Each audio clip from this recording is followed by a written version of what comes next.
Time management. Time management is the act or process of planning and exercising conscious control over the amount of time spent on specific activities, especially to increase effectiveness, efficiency or productivity. It is a meta-activity with a goal to maximize the overall benefit of a set of other activities within the boundary condition of a limited amount of time. Time management may be aided by a range of skills, tools, and techniques used to manage time when accomplishing specific tasks, projects, and goals complying with a due date.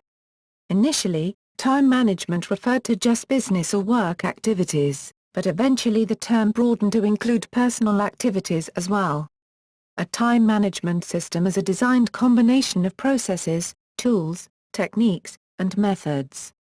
Time management is usually a necessity in any project development as it determines the project completion time and scope.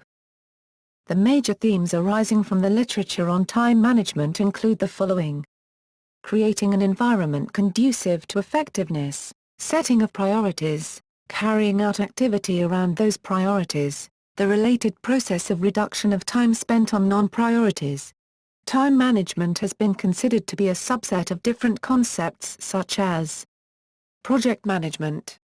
Time management can be considered to be a project management subset and is more commonly known as project planning and project scheduling.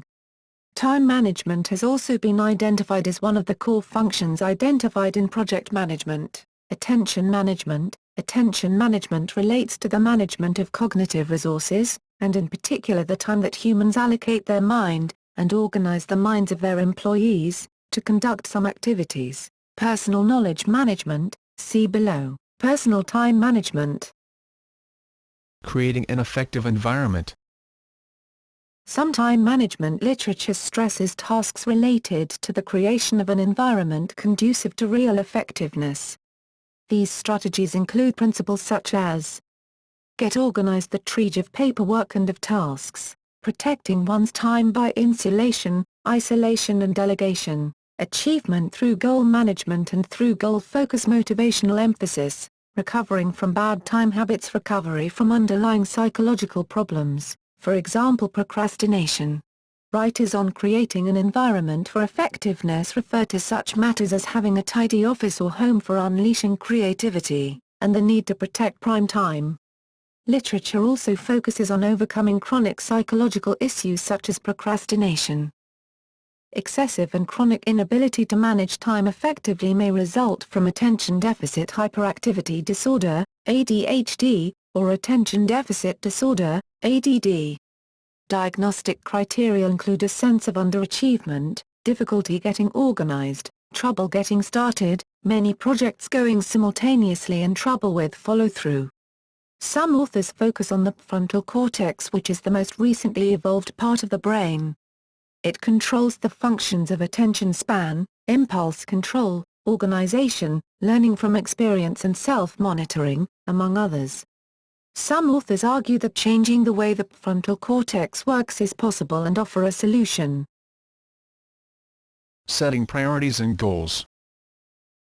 Time management strategies are often associated with a recommendation to set personal goals. The literature stresses themes such as work in priority order, set goals and prioritize, set gravitational goals that attract actions automatically. These goals are recorded and may be broken down into a project, an action plan, or a simple task list. For individual tasks or for goals, an importance rating may be established, deadlines may be set, and priorities assigned. This process results in a plan with a task list or a schedule or calendar of activities. Authors may recommend a daily, weekly, monthly or other planning periods associated with different scope of planning or review. This is done in various ways, as follows. ABC analysis. A technique that has been used in business management for a long time is the categorization of large data into groups. These groups are often marked A, B, and C, hence the name. Activities are ranked by these general criteria.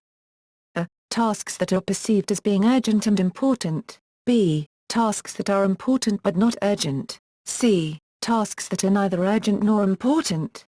This list could also include tasks that are urgent but not important. Each group is then rank ordered by priority. To further refine the prioritization, some individuals choose to then force rank all B items as either A or C. ABC analysis can incorporate more than 3 groups. ABC analysis is frequently combined with Pareto analysis. Pareto analysis. This is the idea that 80% of tasks can be completed in 20% of the disposable time. The remaining 20% of tasks will take up 80% of the time. This principle is used to sort tasks into 2 parts. According to this form of Pareto analysis, it is recommended that tasks that fall into the first category be assigned a higher priority. The 80-20 rule can also be applied to increase productivity. It is assumed that 80% of the productivity can be achieved by doing 20% of the tasks. Similarly, 80% of results can be attributed to 20% of activity. If productivity is the aim of time management, then these tasks should be prioritized higher. This view of the Pareto principle is explored further in The 4-Hour Workweek by Timothy Ferriss. It depends on the method adopted to complete the task. There is always a simpler and easier way to complete the task. If one uses a complex way, it will be time-consuming. So, one should always try to find out the alternate ways to complete each task. The Eisenhower method. Using the Eisenhower decision principle, all tasks are evaluated using the criteria important, unimportant and urgent, not urgent, and then placed in according quadrants in an Eisenhower matrix, also known as an Eisenhower box, or Eisenhower decision matrix. Tasks are then handled thusly: those in important urgent quadrants are done immediately and personally, for example, crises, deadlines, problems.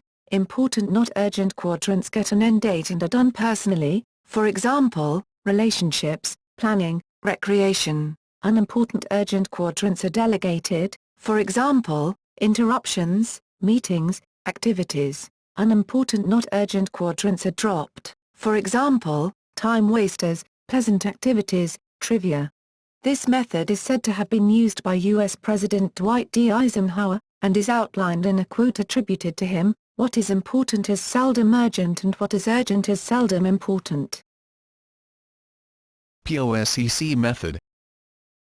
POSEC is an acronym for Prioritize by Organizing, Streamlining, Economizing and Contributing.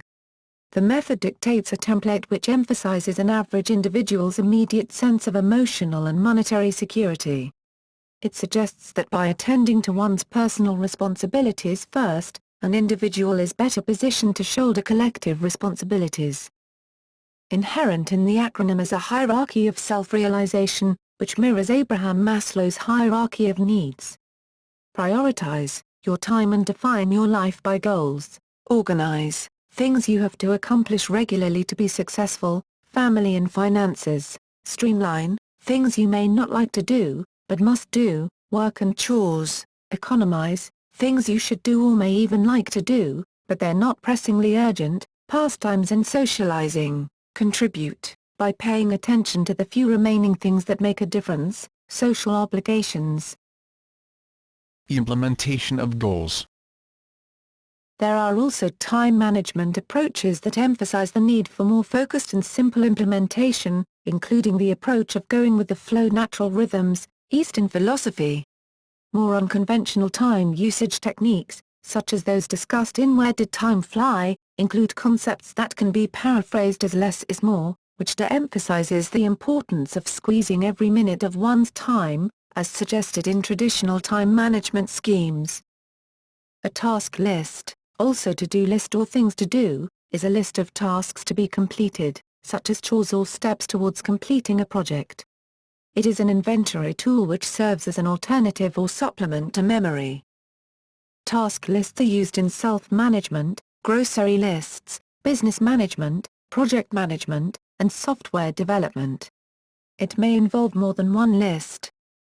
When one of the items on a task list is accomplished, the task is checked or crossed off. The traditional method is to write these on a piece of paper with a pen or pencil, usually on a notepad or clipboard. Task lists can also have the form of paper or software checklists. Writer Julie Morgenstern suggests do's and don'ts of time management that include: map out everything that is important, by making a task list, create an oasis of time for one to control, say no, set priorities, don't drop everything, don't think a critical task will get done in one's spare time. Numerous digital equivalents are now available, including personal information management, PIM, applications and most PDAs.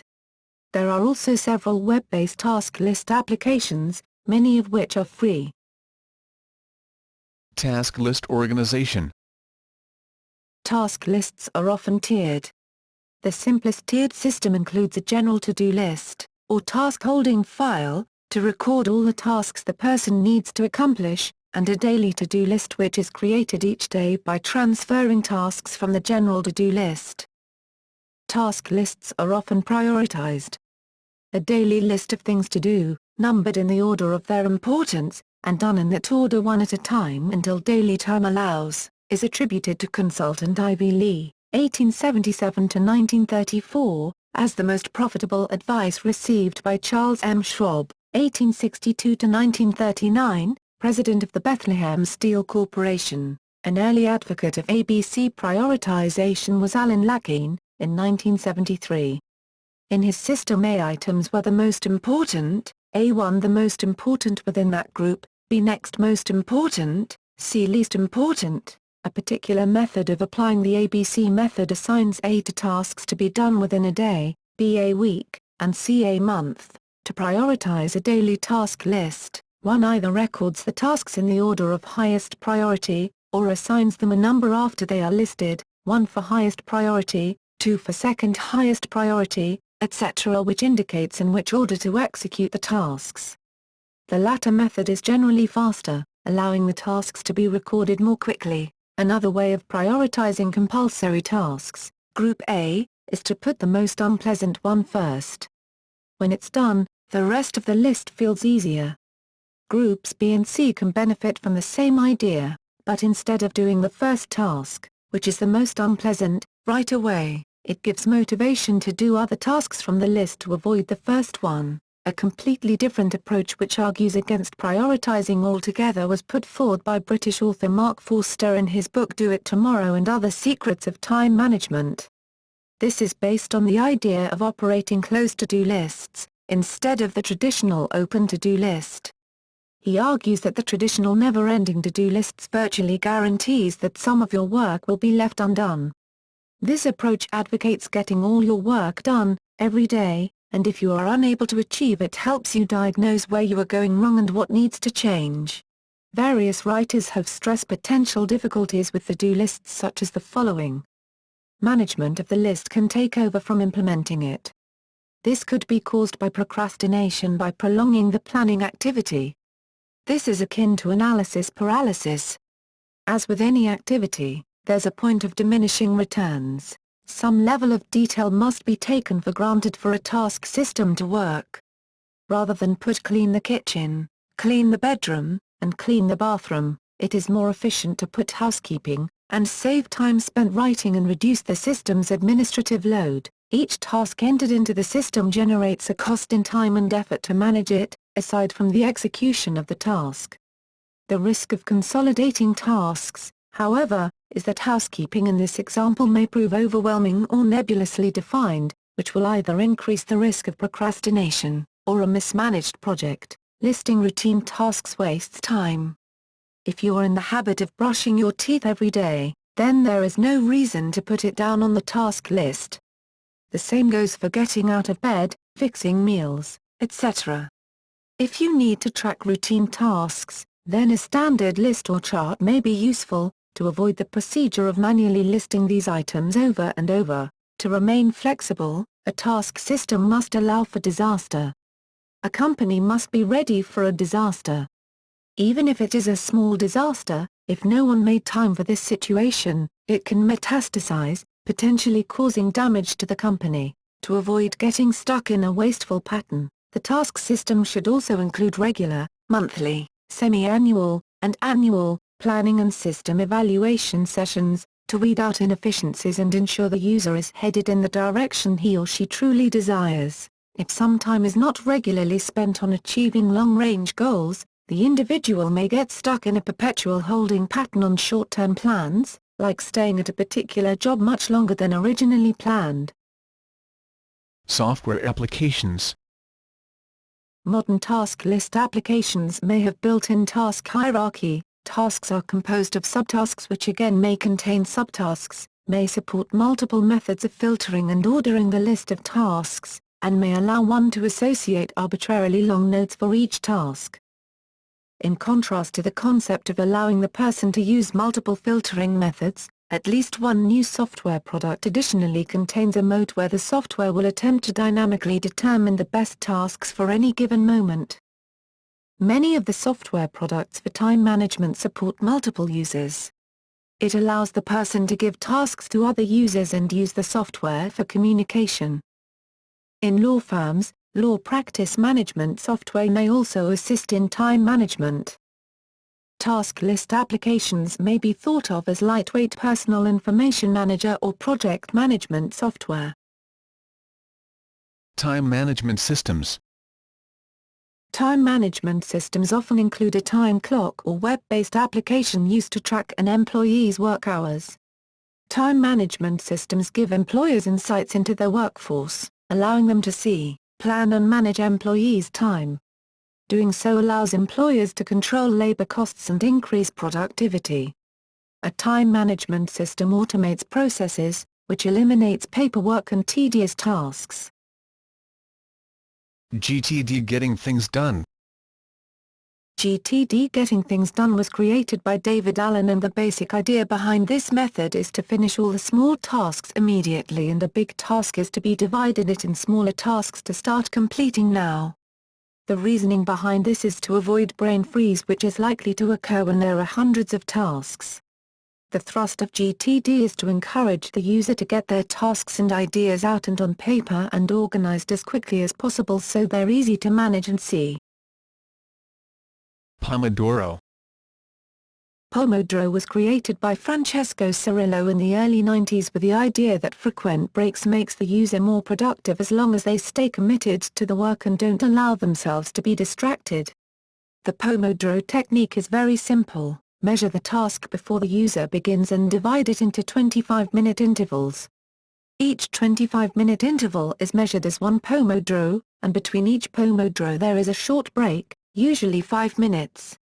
After done 4 Pomodoros, the user can take a longer break. Elimination of non-priorities. Time management also covers how to eliminate tasks that do not provide the individual or organization value. According to Sandberg, task lists aren't the key to productivity they're cracked up to be. He reports an estimated 30% of listers spend more time managing their lists than completing what's on them. Hendrickson asserts that rigid adherence to task lists can create a tyranny of the to-do list that forces one to waste time on unimportant activities.